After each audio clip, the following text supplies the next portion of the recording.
বাংলাদেশের রাজনৈতিক অঙ্গনে আবারও তৈরি হয়েছে এক নতুন সমীকরণ, আর এই সমীকরণ যেন আগের সব হিসাব নিকাশকে মুহূর্তেই পাল্টে দিল। বহুদিন ধরে আলোচনা কেন্দ্রবিন্দুতে থাকা এনসিপি শেষ পর্যন্ত যেই সিদ্ধান্ত নিল তা শুধু নির্বাচনের মাঠ নয়, পুরো রাজনৈতিক স্ট্র্যাটেজিক থিঙ্কিংকেই বদলে দিচ্ছে। কারণ অবশেষে এনসিপি সরাসরি হাত মিলিয়েছে জামায়াতের সাথে।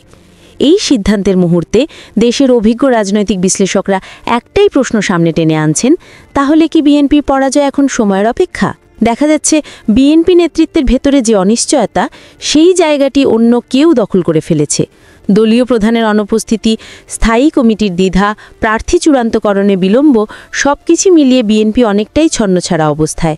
অন্যদিকে জামায়াত অনেক আগ থেকেই একটি শক্ত অবস্থান ধরে রেখেছে। সাংগঠনিক শক্তি, গ্রাউন্ড লেভেল ক্যাডার এবং মাঠের উপস্থিতি সবকিছুই বেশ সক্রিয়। এনসিপি ঠিক এই জায়গাটাকেই ধরেছে।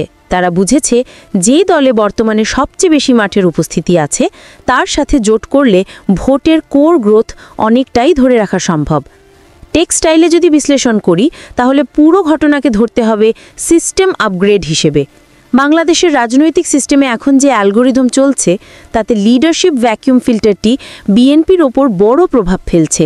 আর এই ভ্যাকুয়াম যেখানে রয়েছে, সেখানেই নতুন দলগুলো তাদের ইনফ্লুয়েন্স ডেটা ইনজেক্ট করছে। জামায়াত এবং এনসিপির জোট ঠিক সেই ডেটা ইনপুট দিল যা বিএনপি দিতে পারল না। প্রশ্ন হচ্ছে, এতে কি বিএনপির পরাজয় নিশ্চিত? রাজনৈতিক পর্যবেক্ষকদের ব্যাখ্যায় পরাজয় নিশ্চিত বলা হয়তো কঠোর কথা, কিন্তু বিএনপির জয়ের সম্ভাবনা এখন স্পষ্টতই সংকুচিত। কারণ ভোটের মাঠে এখন 3-ওয়ে কম্পিটিশন তৈরি হয়েছে এবং 3 পক্ষের লড়াই সাধারণত জয় আসে সেই দলের যার গ্রাউন্ড অর্গানাইজেশন শক্তিশালী ও কৌশল নির্ভুল। এখানেই জামায়াত এনসিপির জোট তাদের অবস্থান আরও শক্ত করেছে। তারা নিজেদের ভোটকে শুধু কনসলিডেটই করেনি, বরং অনেক অনিশ্চিত ভোটকেও ধরে ফেলেছে। অন্যদিকে বিএনপির ভেতরে যেই ধরনের কনফিউশন আর ইনফরমেশন গ্যাপ দেখা যাচ্ছে, তা তাদের অ্যালগোরিদমকে আরও দুর্বল করে দিচ্ছে। প্রার্থী ঠিক করতে দেরি, মাঠে কর্মীর অনিশ্চয়তা, নেতৃত্বের অদৃশ্য উপস্থিতি, সবকিছু মিলে বিএনপি তার নিজস্ব ট্রাফিক ধরে রাখতে পারছে না। ফলাফল, রিচ কমে যাচ্ছে, এনগেজমেন্ট কমে যাচ্ছে, আর জোটের ভেতরে নিজেদের অবস্থানও দুর্বল হয়ে পড়ছে।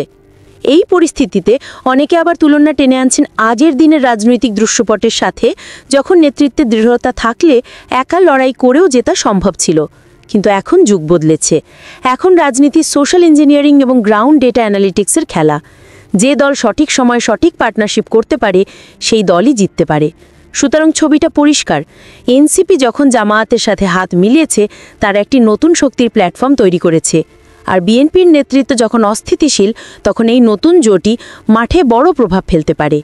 তবে শেষ কথা এখনও বলা কঠিন, কারণ রাজনীতি সবসময় লাইভ আপডেট, যে কোনো সময় টেবিল উল্টে যেতে পারে। কিন্তু বর্তমান ডেটা দেখাচ্ছে এই মুহূর্তে জামায়াত এনসিপি জোট বিএনপির জন্য সবচেয়ে বড় চ্যালেঞ্জ। এবং যদি বিএনপি দ্রুত গেম প্ল্যান আপডেট না করে, তাহলে পরাজয় শুধু সম্ভাবনা নয়, সম্ভাব্য বাস্তবতা।